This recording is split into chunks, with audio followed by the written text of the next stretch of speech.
عرب کے ماحول میں بیوی سے اظہار عشق عیب، معشوق سے اظہار عشق فخر۔ میری بات سمجھ میں آ رہی؟ بیوی سے محبت کا اظہار عیب تھا، رن مرید زن مرید، تو ہمارے ہاں بھی ہے، اور معشوق سے عشق یہ ایک فخر کی بات تھی۔ یہ چند شعر سناتا ہوں۔ هل تبکین لیلا اذا مت قبلها وقام على قبر النساء النوائح۔ لیلا کے لیے اس کا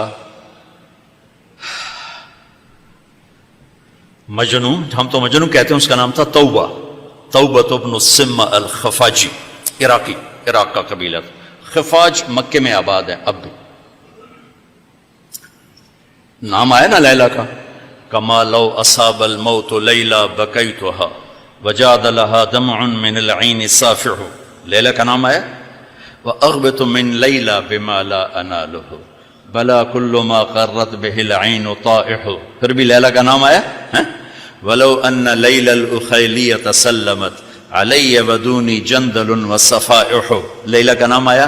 4 اشعار، ہر بیت میں لیلا لیلا لیلا لیلا، اس کی بیوی نہیں ہے، عشق ہے، اور وہ کھلم کھلا شعر کہہ رہا ہے۔ ترکت ہوا لیلا وسعدا بمعزل وعدت الى مسحوب اول منزلی، سعدا لیلا بثینا، یہ سب سچے کردار ہیں۔ اے ساڑھے ہیر رانجے دا وارث شاہ دا دماغ الٹا ہویا ہے تو اس لکھ چھڑی، یہ کوئی کردار نہیں ہے، سسی پنو لیلا ہیر رانجا یہ سب، لیکن یہ سچے نام لیلا، سعدا، بثینا، سعاد، یہ سب صحیح کہانیاں ہیں۔ تو میں لیلا کی سنا رہا ہوں، اور اس کا عاشق کھلم کھلا کہہ رہا ہے مجھے لیلا سے عشق ہے۔ اس کے باپ نے کہا تو نے مجھے رسوا کر دیا۔ حرم میں تھے، کہیں توبہ کر تو آج کے بعد لیلا کا نام نہیں لے گا۔ تو وہ شاعر بلیغ تھا، کہنے گا الہی تبت من کل المعاصی ولکن حب لیلا لا اتوب۔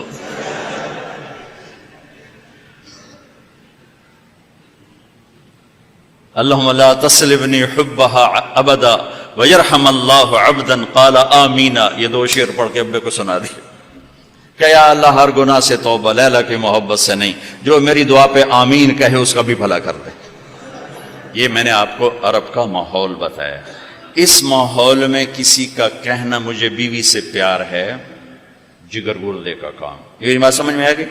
اب سنو، مسجد میں محفل ہے اور میرے نبی سے ایک شخص پوچھتا ہے یا رسول اللہ من احب الناس الیک، آپ کو سب سے زیادہ کس سے پیار ہے؟ اور یہ کان میں نہیں ہو رہی بات، کھلا سوال ہے، کھلی مجلس ہے، اور آپ کھل کے فرماتے ہیں عائشہ سے، عائشہ سے۔ وہ سائل بھی ہل گیا، سننے والے بھی ہل گئے، بھئی ایک ہی بڑی۔ اس نے جلدی سے سوال بدلا، یا رسول اللہ میرا مطلب ہے کہ مردوں میں سے کون پیارا ہے؟ تو آپ نے نبض اس کی دیکھ لی، تو اب آپ نے کہنا تھا ابو بکر سے، تو آپ نے کہا عائشہ کے ابا سے، ابوہا عائشہ کے ابا سے۔ میرے بچوں، میرے محترم اساتذہ و مفتیان، یہ زندگی پڑھانے کی ہے جو ان کے کام آئے گی۔ انشاءاللہ رفع یدین کرنے والے بھی جنت میں جائیں گے، نہ کرنے والے بھی جائیں گے، اگر کبائر سے اجتناب ہے، محرمات سے اجتناب ہے، تو اونچی آمین کہنے والی بھی جائیں گے، پس آمین کہنے والی بھی جائیں گے۔ یہ تو مختلف ہی چیزوں میں جنت جہنم کا پھر معیار نہیں رہ جاتا، پھر اولا غیر اولا کا معیار رہ جاتا ہے۔ لیکن جو چیزیں میں آپ کو زندگی کی بتا رہا ہوں، ان پر جنت اور جہنم کے فیصلے ہونے والے ہیں۔ تو اپنے گھروں کو اگر آباد کرنا ہے تو اپنے نبی والے خوبصورت اخلاق اپناؤ، جس سے میرا گھر آباد ہوگا، آپ کے گھر آباد ہوں گے۔ ایک آیت سنا دیتا ہوں جس میں پوری زندگی موجود ہے۔ ہن لباس لکم وانتم لباس لہن، تمہاری بیوی تیرا لباس ہے۔ یہ اس سے تشبیہ ہے. آپ کا کیا خیال ہے؟ میں ابھی کپڑے بدل کر آیا ہوں، اس پر میں چائے گراؤں گا؟ خود سالن گراؤں گا؟ بلکہ وہ ضیافت میں جب کپڑے پہنے ہو نا دھلے ہوئے، تو ہم آستینیں چڑھا کے کھانا کھاتے ہیں کہ کہیں آستین سالن میں نہ ڈوب جائے. سامنے ہم کوئی رومال رکھتے ہیں کہ اس پر کوئی سالن کا قطرہ نہ گر جائے، کوئی چائے نہ گر جائے، کوئی داغ لگے تو فوراً دھوتے ہیں. کبھی دیکھا کسی نے اپنا کرتا پھاڑنا شروع کر دیا ہو؟ میں قربان جاؤں، قرآن کیا کلام ہے. ایک لفظ میں پوری زندگی سمجھا دی کہ جتنا لباس کو بچاتے ہو اتنا اس رشتے کو بچا لو تو زندگی آباد ہو جائے گی. ہن لباس لکم وانتم لباس لہن. اللہ عورتوں سے بھی کہہ رہا ہے کہ تیرا خامن تیرا لباس ہے، اور ہمیں کہہ رہا ہے تیری بیوی تیرا لباس ہے. دونوں کو اللہ نے سمجھا دیا کہ جتنا لباس کی حفاظت کرتے ہو اتنا اس رشتے کی حفاظت کر لو تو گھر آباد ہو جائے. غریب کا بھی مالدار کا بھی. گھروں کی آبادی کا تعلق نہ علم سے ہے، نہ فتوے سے ہے، نہ پیسے سے ہے، نہ فقر سے ہے.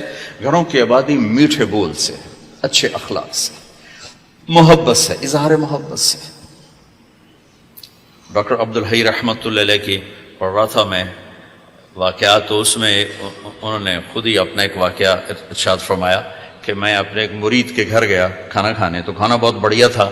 تو فرمایا کہ کس نے کھانا بنایا؟ کہا جی بیگم نے. کہا بلاؤ. بلا کر کہا بیٹی آپ نے کھانا بہت اچھا بنایا تھا، آپ کا شکر گزار ہوں. تو اس نے رونا شروع کر دی. تو ڈاکٹر صاحب رحمۃ اللہ علیہ فرمانے لگے بیٹی رونے کی کیا بات ہے؟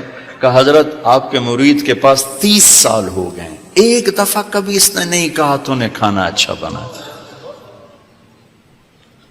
بھائیو حوصلہ افزائی کرو، تعریف کرو. دیکھو خوشامد حرام ہے، تعریف تو حق ہے. وہ جو آتا نا اس کے منہ میں مٹی ڈالو، اس سے مراد تعریف نہیں خوشامد. میں بڑے اشکال میں رہتا تھا کہ حوصلہ افزائی تو حق ہے، اور یہ آ رہا ہے کہ جو تعریف کرو اس کو منہ میں مٹی ڈالو. تعریف تو حوصلہ افزائی ہوتی ہے. پھر ابن ماجہ پڑھاتے ہوئے میرے سارے سوال حل ہو گئے. یا معاذ ایاک والتمادع فانہ الذبح. معاذ خوشامد سے بچنا، یہ ذبح کر دینا ہے. یہ جہاں جہاں یہ لفظ آتا ہے تعریف کرے منہ میں مٹی ڈالو، خوشامد خوشامد خوشامد. تعریف تو میرے نبی تعریف کر رہے، اپنے صحابہ کی کتنی تعریف فرما رہے، موقع موقع پر ان کی تعریف فرما رہے ہیں.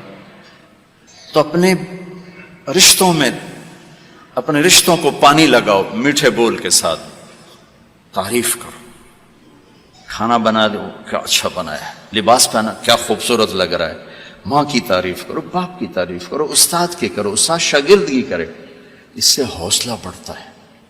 خوشامد حرام ہے، تعریف میرا حق ہے، آپ کا حق ہے. میں آپ کی کوئی تحریر دیکھوں، آپ کا کوئی تقریر دیکھوں، آپ کی کوئی چیز دیکھوں تو میرے ذمہ ہے کہ میں آپ کی حوصلہ افزائی کروں.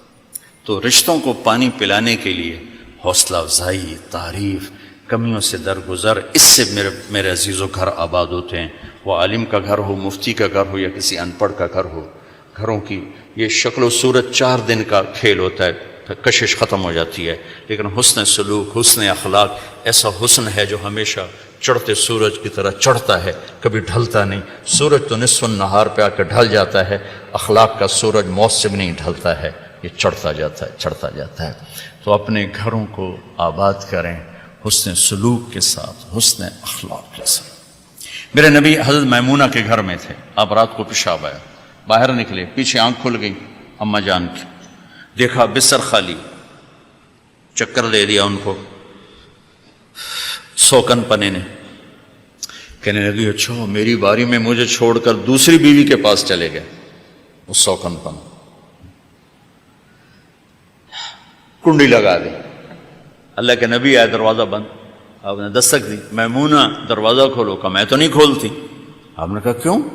کہا مجھے چھوڑ کے دوسری بیوی کے پاس چلے گئے. کہا اللہ کی بندی انی حاقن، حاقن کہتے ہیں زور سے پیشاب آیا. کہا مجھے پیشاب آیا تھا بڑے زور کا. کہا کوئی پیشاب نہیں، مجھے پتا ہے آپ کہاں گئے ہیں. وہ حضرت عائشہ پیشاب ہو رہا تھا. تو آپ نے کہا اب میمونہ انا رسول اللہ، میں اللہ کا رسول ہوں، صرف تیرا خاوند نہیں ہوں، میں کیسے خیانت کر سکتا ہوں؟ پھر ان کو کرنٹ لگا، ہوئی پہلے وہ سوکن پن آئے گا تھا، سوکن، کن کیسے کہتے ہیں؟ لوہے کو تیز کرتے ہوئے، دھار بناتے ہوئے جو چھوٹے چھوٹے ذرات اڑتے ہیں، ذرات، اس کو کن کہتے ہیں۔ آنکھ میں پڑ جائے نا تو آنکھ آدمی تڑپ جاتا ہے، تو جس کی آنکھ میں 100 ذرے پڑ جائیں اس کا کیا حال ہوگا؟ یہ ہے 100 کن، 100 کن، اس سے ہے کہ آنکھوں میں 100 ذرے پڑ گئے، بشر ہے۔ تو انہوں نے کہا، آپ نے کہا میں اللہ کا رسول ہوں، میں خیانت کر سکتا ہوں؟ پھر تو جا کے نا دروازہ کھولا، ڈرتے ڈرتے، تو اللہ کے نبی مسکراتے ہوئے آئے اور آ کر اپنے چارپائی پہ لیٹ، ایک لفظ نہیں، ایک لفظ۔ میرا عزیزو، یہ میرے نبی کی خوبصورت زندگی ہے جس میں یہ سارے دروس موجود ہیں۔ زندگی کو حسین بنانے کے لیے پیسہ نہیں چاہیے، اخلاق چاہیے، شکل صورت بھی نہیں چاہیے، اخلاق چاہیے، اچھے اخلاق، میٹھا بول،